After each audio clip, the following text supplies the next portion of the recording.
An 8-year-old in the Kansas City area is making waves in the fashion world. He's about to design his third clothing line for a national website. Alan Shope has that story.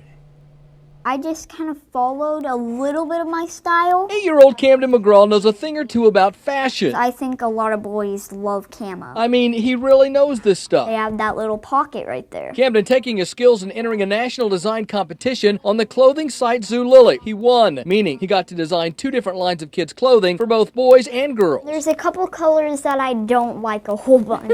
Cam's specialty, swimwear, in mostly blue, and with a younger brother to use as a model, he went to work. It was kind of hard to do, but what was going through my mind was that I want to make something comfortable for all kids. Boy, did he. Most of his line has already sold out on the website. We've asked him back to design more clothes. He's going to do a back-to-school line. I like this outfit a lot because I love Henleys. They're so hard to find in the stores though. Camden was one of 6 winners, and he was the only boy. He won $6,000, $5,000 in cash, and $1,000 to spend on the website. I just think it's just a good match. He would have never known that this is something that he could do if he wouldn't have given it a shot. Wow. Again, that was Alan Shope reporting. A final check on the forecast is next.